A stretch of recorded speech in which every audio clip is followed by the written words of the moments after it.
जय हो करवा मैया की। माता रानी सबका सुहाग बनाए रखे, उनकी पति की लंबी आयु हो।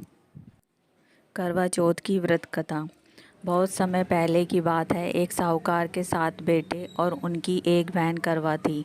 सभी सातों भाई अपनी बहन से बहुत प्यार करते थे, यहाँ तक कि वे पहले उसे खाना खिलाते, बाद में स्वयं खाते थे। एक बार उनकी बहन ससुराल से मायके आई हुई थी। शाम को भाई जब अपना व्यवसाय बंद कर घर आए तो देखा उनकी बहन बहुत व्याकुल थी और सभी भाई खाना खाने बैठे अपनी बहन से खाने का आग्रह करने लगे, लेकिन बहन ने बताया कि उसका आज करवा चौथ का निर्जल व्रत है और वह खाना सिर्फ चंद्रमा को देखकर, अर्घ देकर ही खा सकती है।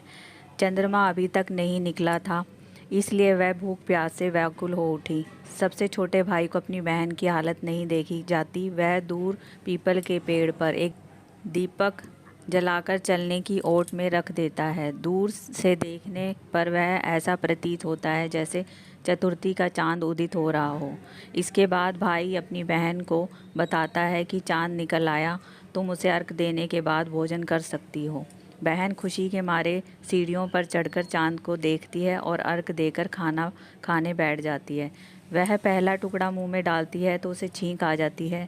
दूसरा टुकड़ा डालती है तो उसमें बाल निकल जाता है। जैसे ही तीसरा टुकड़ा मुंह में डालने की कोशिश करती है, उसके पति की मृत्यु का समाचार उसके सामने आ जाता है। वह बौखला जाती है। उसकी भाभी उसे सच्चाई से अवगत कराती है कि उसके साथ ऐसे क्यों हुआ। करवा चौथ का व्रत गलत तरीके से टूटने के कारण देवता उससे नाराज हो गए और उन्होंने ऐसा किया। सच्चाई जानने के बाद करवा निश्चय करती है कि वह अपने पति का अंतिम संस्कार नहीं होने देगी और अपने सतीत्व से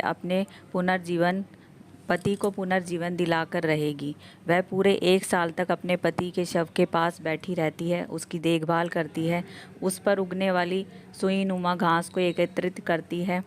1 साल बाद फिर करवा चौथ का दिन आता है। उसकी सभी भाभियां करवा चौथ का व्रत करती हैं। वह अपनी भाभी के पास जाती है और आग्रह करती है कि यम सुई ले लो और पिए सुई दे दो, मुझे भी अपनी जैसी सुहागिन बना दो। ऐसा आग्रह करती है, लेकिन हर बार भाभी उसे अगली भाभी की ओर भेज देती है। इस प्रकार जब छठे नंबर की भाभी आती है तो करवा उससे भी यही बात दोहराती है कि भाभी उसे बताती है कि सबसे छोटे भाई की वजह से उसका व्रत टूटा था, अतः उसकी पत्नी ही में ही शक्ति है कि वह तुम्हारे पति को दोबारा जीवित कर सकती है। इसलिए वह आए तो तुम उसे पकड़ लेना और जब तक वह तुम्हारे पति को जिंदा ना करे उसे नहीं छोड़ना। ऐसा कहकर वह चली जाती है। सबसे अंत में छोटी भाभी आती है। करवा उनसे भी सुहागिन बनने का आग्रह करती है, लेकिन वह टाल मटोली करने लगती है। इसे देख करवा उन्हें जोर से पकड़ लेती है और अपने सुहाग को जिंदा करने के लिए कहती है। भाभी उसे छुड़ाने के लिए नोचती है, खसोटती है, लेकिन करवा नहीं छोड़ती। अंत में उसकी तपस्या को देख भाभी पसीज जाती है और अपनी छोटी उंगली चीरकर उसमें अमृत उसके पति के मुंह में डाल देती है। करवा का पति तुरंत श्री गणेशाय कहता हुआ उठ जाता है। इस प्रकार प्रभु से उसकी छोटी भाभी के माध्यम से करवा अपना सुहाग वापस मिल जाता है। हे श्री गणेश माँ गौरी, जिस प्रकार करवा चिर सुहागन का वरदान आपसे मिला, वैसा वरदान सब सुहागिनों को मिले, सबके पति की आयु लंबी हो। जय हो करवा मैया की।